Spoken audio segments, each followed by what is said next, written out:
98.3 WISS. Real news and great conversation in Oshkosh. Here's your Daily News Roundup. For 98.3 and 96.5 WISS News, I'm Lisa Hale. Just 1 week after Faith Technologies announced that it would not move forward with purchasing the former UWO Fox Cities campus, Winnebago County Executive Gordon Hintz told the Board of Supervisors that another company is considering the space. While Hintz didn't name the buyer, he did say that they were interested in a portion of the 43-acre lot. He told the board during its February 24th meeting that moving forward, he wants a community visioning process, a market assessment, and a determination of the property's best use. In the meantime, Winnebago County is finalizing an agreement with an entertainment management firm to run the Communications Arts Center and the field house on the former campus in Menasha. Fond du Lac County is seeing a decrease in STDs. Bob Nelson has this story. Fond du Lac County Public Health Officer Kim Miller says the county health department offers income-based testing for sexually transmitted diseases. Miller says that chlamydia and gonorrhea both were on the rise in the county over the past 10 years. Only recently have they seen a decline. Miller attributes that to increased awareness and testing. I think there are a lot more people testing and getting more awareness out and working with partners of people who tested positive to get them treatment right away too. So we're putting a lot more effort into it, and hopefully that is why we're seeing a little bit of a decrease. She says chlamydia and gonorrhea are treatable. The testing is confidential. I'm Bob Nelson for Civic Media News. Outagamie County offers free STD test kits through their public health vending machines. And in Winnebago County, free STD kits are available in partnership with the Wisconsin Department of Health Services. I'm Lisa Hale for 98.3 and 96.5 WISS News. For news anytime, visit WISS.FM. For Civic Media News, I'm Lisa Hale. The average price for a gallon of gas in Wisconsin jumped almost a quarter in the past week. Prices are now averaging $2.76 a gallon, according to Gas Buddy. That's 23.2 cents higher than last week and 26.5 cents higher than a month ago. Meanwhile, the national price of gas rose 5.6 cents to $2.94 a gallon. Gas Buddy's head of petroleum analysis, Patrick DeHaan, said markets will begin reacting to this weekend's U.S.-Iran attacks, which may cause immediate supply disruptions along with elevated geopolitical risk premiums. He predicts the national price of a gallon of gas will rise above the $3 mark for the first time this year. According to the Wisconsin Examiner, 3 more Wisconsin sheriffs from Dunn, Green Lake, and Walworth counties have signed deals to help ICE enforce immigration laws. This brings the total to 19 of 72 counties working with federal agents through the 287G program. Immigrant rights groups warn that the program scares people from reporting crimes and pulls local cops away from community needs. A bill proposing roadside drug testing in Wisconsin is sparking a debate over public safety. The proposal would allow law enforcement officers to use roadside oral fluid testing in suspected drug-impaired driving cases. Dane County Sheriff Calvin Barrett said deputies are encountering more cases involving drugs, including prescription medications, in addition to alcohol. Meanwhile, Milwaukee defense attorney Andrew Mishlove says expanding roadside testing raises constitutional questions because bodily samples are considered searches. The proposal is still in the early stages of the legislative process.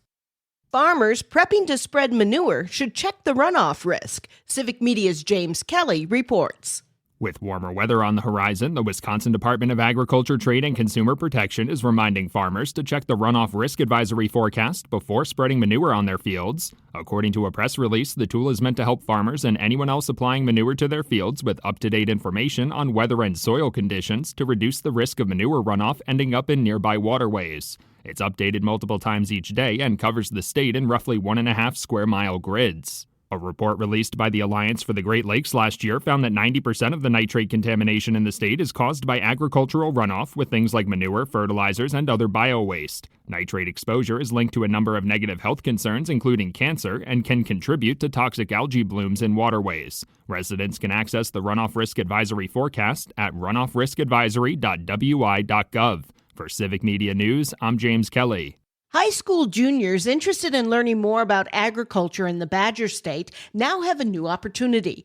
The Wisconsin Department of Agriculture is taking applications for its Youth Council through March 31st. The group meets monthly during the school year to speak with ag leaders, explore careers, and share ideas. 15 students will be selected from across the state.